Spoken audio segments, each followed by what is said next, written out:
Halo, selamat sore pemirsa. Demikian tadi berita pilihan Aini Sore bersama saya Nadia Valeri. Kita awali Aini Sore hari ini dengan informasi. Sidang gugatan pra-peradilan jilid 2 Sekjen PDI Perjuangan Hasto Kristianto atas kasus suap Harun Masiku digugurkan hakim.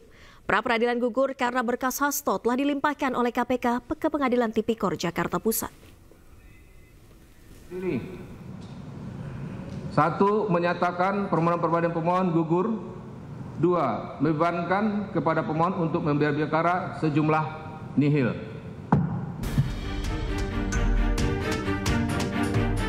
Hakim Tunggal pada Pengadilan Negeri Jakarta Selatan, Afrizal Hadi, menyatakan permohonan pra-peradilan yang diajukan Sekjen PDI Perjuangan Hasto Kristianto gugur.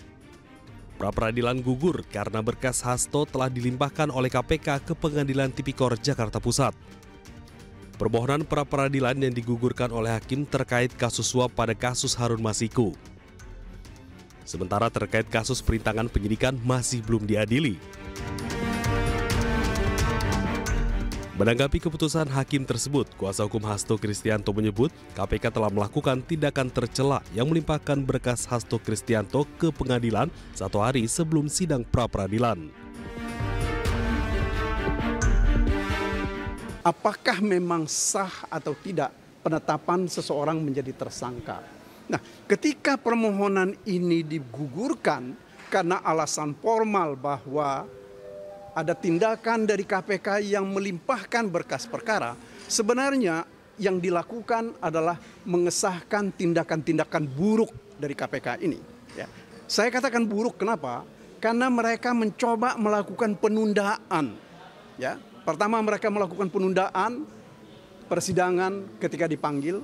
Kemudian yang kedua, mereka juga melakukan tindakan-tindakan yang mengabaikan hak asasi dari Pak Hasto. Misalnya haknya beliau untuk menghadirkan saksi yang menguntungkan, yang diabaikan oleh KPK. Kemudian yang ketiga, mereka secara sengaja ya, melimpahkan berkas perkara 1 hari sesudah berkas perkara dan orang diserahkan oleh penyidik kepada penuntut umum. Ini artinya apa? Ini memang terstruktur dan sistematis dilakukan oleh KPK untuk menggugurkan perkara pra-peradilan ini. Sementara dalam pertimbangannya, hakim mendasarkan pada surat edaran Mahkamah Agung nomor 5 tahun 2021 menyatakan pemeriksaan pra-peradilan gugur jika berkas perkara tindak pidana telah dilimpahkan ke pengadilan. Tim Liputan iNews melaporkan. Ya, pemirsa, berkas perkara Sekjen PDI Perjuangan Hasto Kristianto telah dilimpahkan ke Pengadilan Tindak Pidana Korupsi Jakarta untuk segera disidangkan. KPK menjerat Hasto dalam 2 perkara, yakni dugaan suap dan perintangan penyidikan kasus Harun Masiku.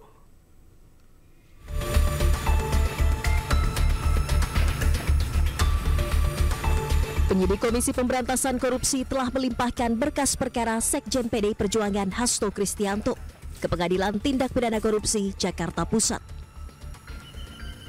Usai pelimpahan berkas ini, kasus dugaan suap dan perintangan penyidikan yang menjerat Hasto Kristianto selanjutnya akan segera disidangkan.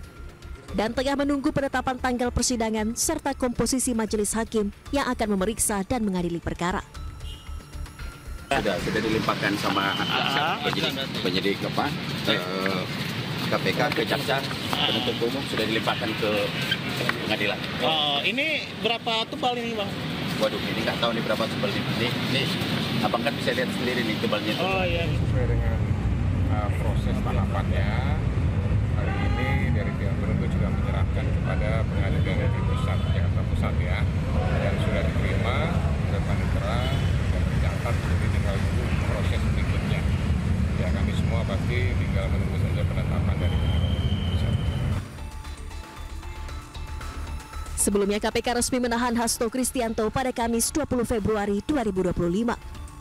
Hasto ditahan usai diperiksa sebagai tersangka kasus dugaan suap pergantian antar waktu anggota DPR periode 2019-2024 dan upaya perintangan penyidikan dalam kasus yang menjerat mantan kader PDI Perjuangan Harun Masiku. Dari Jakarta, Rizky Falufi, iNews melaporkan. Sebelumnya pemirsa, KPK menetapkan Sekjen PDI Perjuangan Hasto Kristianto sebagai tersangka. Hasto diduga terlibat penyuapan dan merintangi penyidikan kasus Harun Masiku.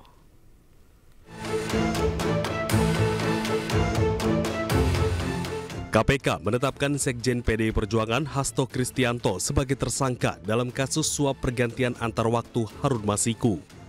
Komisi Anti Rasuah menemukan bukti Hasto bekerja sama dengan Harun Masiku melakukan upaya suap kepada ex-komisioner KPU Wahyu Setiawan untuk meloloskan Harun Masiku sebagai anggota legislatif melalui mekanisme pergantian antar waktu.